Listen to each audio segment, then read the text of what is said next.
On a freezing January morning, inside the heart of American democracy, a man who once lost the presidency returned to power.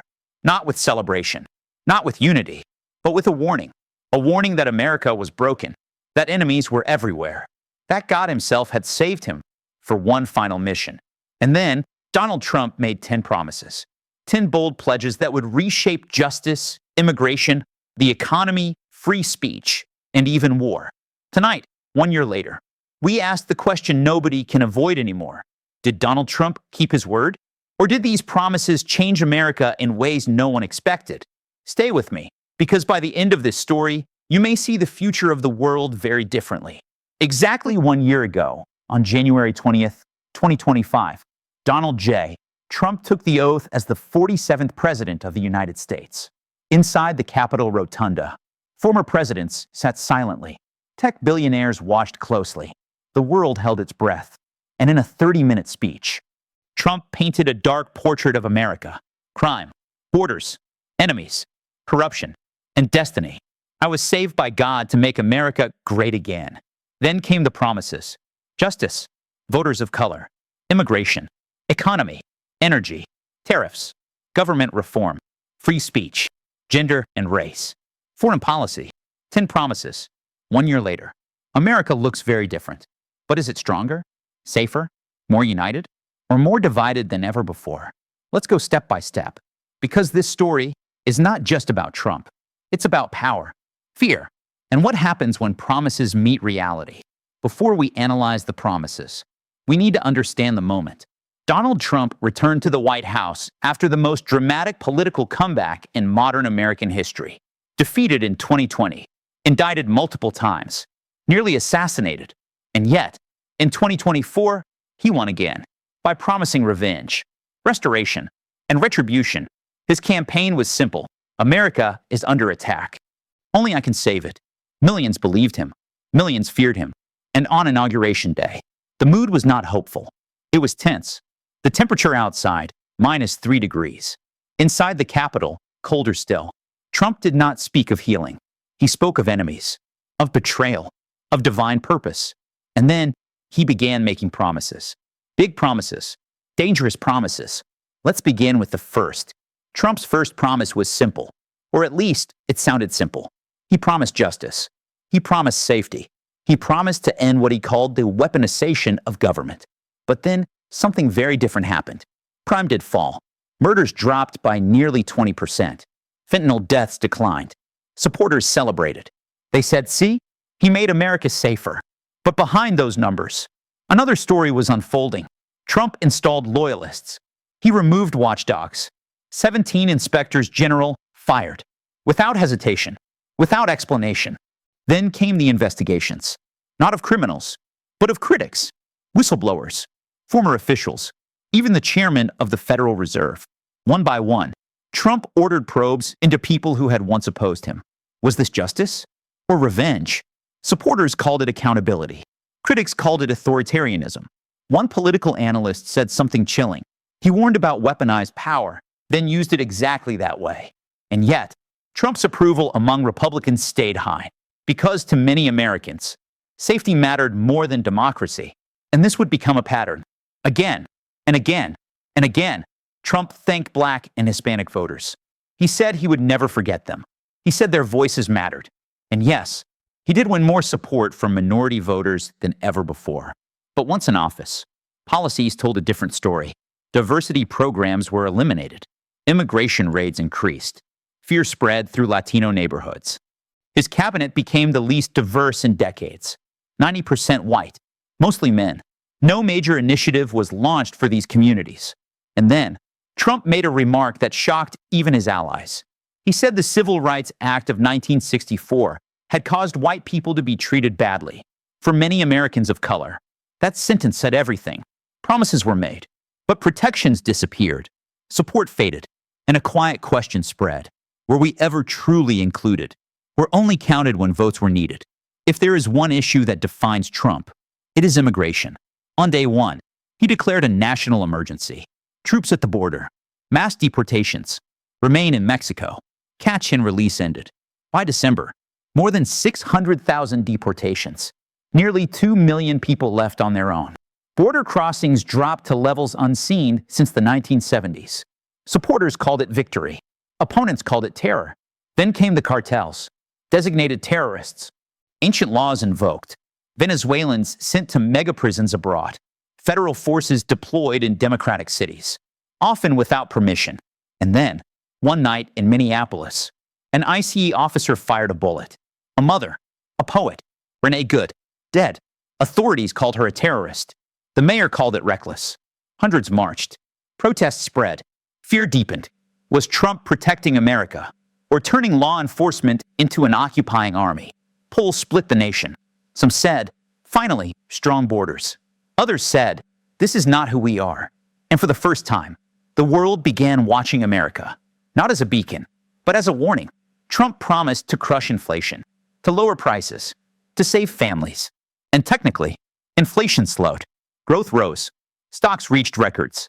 But walk into any grocery store, any hospital, any rental office, and ask one simple question: is life cheaper? For most Americans, the answer was no. Rent climbed. Healthcare rose. Childcare exploded. And then came the tax bill, branded as help for working families. But critics said it moved wealth upward. From poor to rich, millions risked losing healthcare. Polls collapsed. Only 36% approved of Trump's economy. One expert said something painful. He promised miracles and delivered normal. And in politics, normal can feel like failure, especially when expectations were set at impossible heights. Trump declared an energy emergency. Drill, baby, drill. And drill they did. Production soared. America became the world's top exporter. Oil flowed. Gas surged. But then, climate agreements ended. Treaties abandoned. International cooperation shattered. The U.S. left global climate efforts completely. Scientists warned. Allies pleaded. Trump ignored them. Prices fell. Jobs rose. But the cost may not be paid today or tomorrow, but by generations yet unborn. And for the first time, America was no longer leading the fight against climate change. It had walked away, silently, deliberately. Forever, Trump loved tariffs. He called them beautiful. He called them powerful. On Liberation Day, he taxed imports from 90 countries. Markets trembled. Businesses sued. States rebelled. The Supreme Court stepped in. Prices rose. Farmers suffered. Manufacturers hesitated. Revenue came in, but not the fortune Trump promised. One economist said quietly, the gain may come in years or never. Another warned, this gamble could reshape global trade or break it. And suddenly, America was no longer the champion of free markets. It was the architect of economic walls. Then came the strangest experiment of all. A new department, government efficiency, led by Elon Musk. Chainsaws, press conferences, mass firings, foreign aid dismantled, agencies gutted, savings promised in trillions. But records showed confusion, errors, disruption. 8 months later, the department vanished, disbanded. Even Musk admitted this was a side quest. Government shaken, lives disrupted, results uncertain. Another promise that burned bright and disappeared quietly. Trump promised to end censorship, to protect expression. But then he sued journalists, targeted universities, froze funding, pressured networks, stripped clearances, satirists fired, licenses threatened, media divided into loyal and enemy.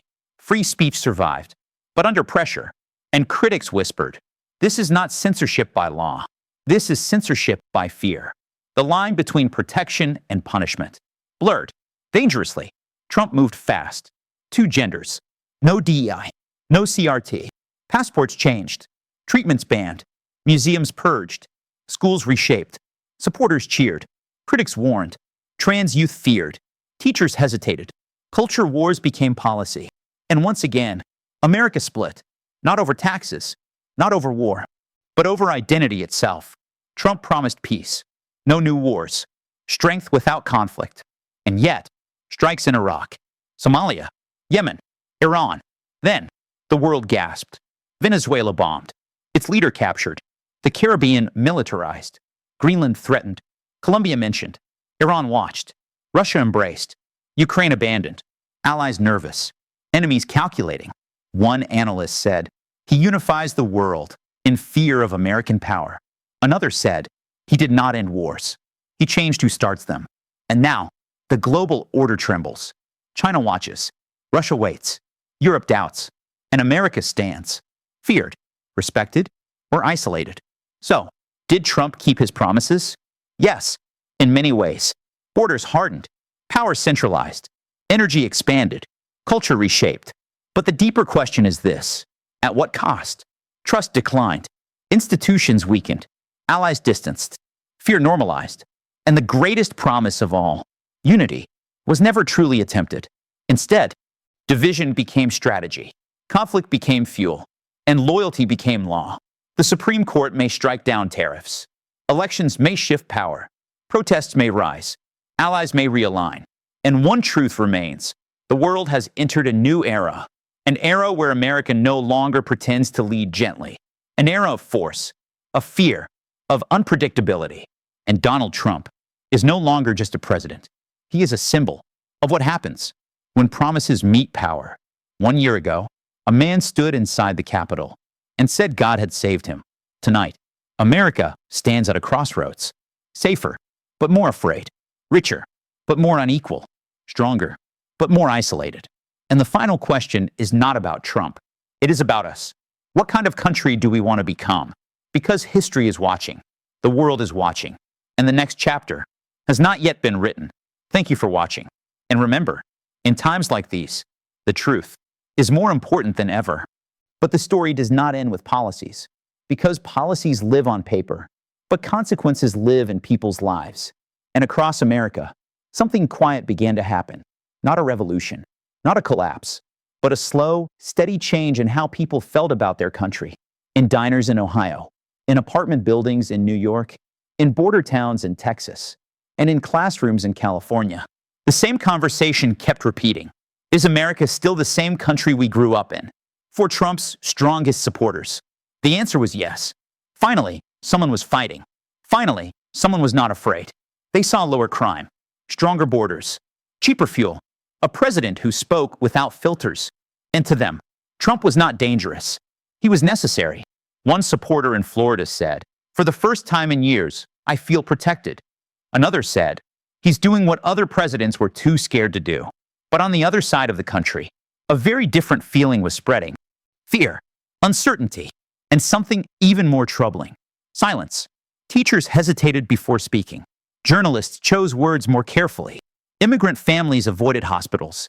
Trans teenagers avoided schools. And many Americans began to whisper instead of talk. Not because speech was illegal, but because consequences felt closer. One college student said quietly, "It's not that we can't speak. It's that we're not sure anymore who is listening." And that may be the most powerful change of all. Not laws, not armies, but atmosphere. Another shift happened quietly. Inside the institutions that once protected American democracy: courts, agencies, universities, media. One by one, pressure increased. Federal funding became conditional. Contracts depended on loyalty. Appointments favored obedience. And slowly, independence weakened. Some judges ruled against the administration and faced public attacks. Some university leaders resisted and lost funding. Some agencies questioned orders and saw leaders removed. No single moment looked like dictatorship. No tanks in the streets. No suspended elections. But experts noticed a pattern. Power was not seized suddenly. It was concentrated slowly. A former federal official said something chilling: "When fear becomes a management tool, democracy doesn't collapse. It quietly bends. And once bent, it is very hard to straighten again." While Americans argued at home, the rest of the world was watching closely. In Europe, leaders spoke more carefully. In Asia, allies began preparing for unpredictability. In Africa, governments recalculated their partnerships. And in Latin America, fear mixed with anger after Venezuela. For decades, America had claimed moral leadership, democracy, human rights, rule of law. But now, foreign newspapers wrote different headlines. America chooses force. Washington abandons restraint. Power replaces principle. One European diplomat said privately, "We don't know anymore what America stands for, only what it is willing to do." China watched quietly. Russia smiled. Iran hardened. And smaller nations started seeking new protectors. For the first time since World War II, the global order began to shift, not because America was weak, but because it was unpredictable. And in geopolitics, unpredictability is sometimes more dangerous than aggression. At the center of everything lived one great contradiction. Trump promised peace, but used force. He promised unity, but ruled through division. He promised freedom, but governed through pressure. And yet, he also delivered results. Lower crime, stronger borders, energy dominance, military deterrence. And this contradiction confused the nation, because Americans were forced to confront a painful question. Can a leader be effective and still be dangerous? Can a country be safer and still be less free? One historian explained it simply. History shows that many strong leaders improve order while quietly weakening liberty. The damage is not visible immediately. It appears years later. And that brings us to the most important part of this story, the part no statistic can measure, the future. As Trump enters the next phase of his presidency, several storms are already forming. The Supreme Court may cancel the tariffs, which would humiliate the administration and force refunds worth billions. The immigration crackdown may face constitutional challenges, especially after the Minneapolis shooting. Foreign policy remains volatile. Iran protests could explode. Russia may push further in Ukraine. China may test Taiwan. And each crisis will demand a choice, restraint, or escalation. Inside America, the 2026 midterm elections approach. Democrats are reorganizing. Young voters are mobilizing. Minority communities are re-engaging. And Republicans face a difficult dilemma. Support Trump or prepare for life after him. Because one truth is unavoidable. Trump cannot rule forever. And when power concentrates so heavily in one person, the moment he leaves creates instability. One political scientist warned, systems built around personalities often struggle to survive their departure. And that may be the greatest risk of all.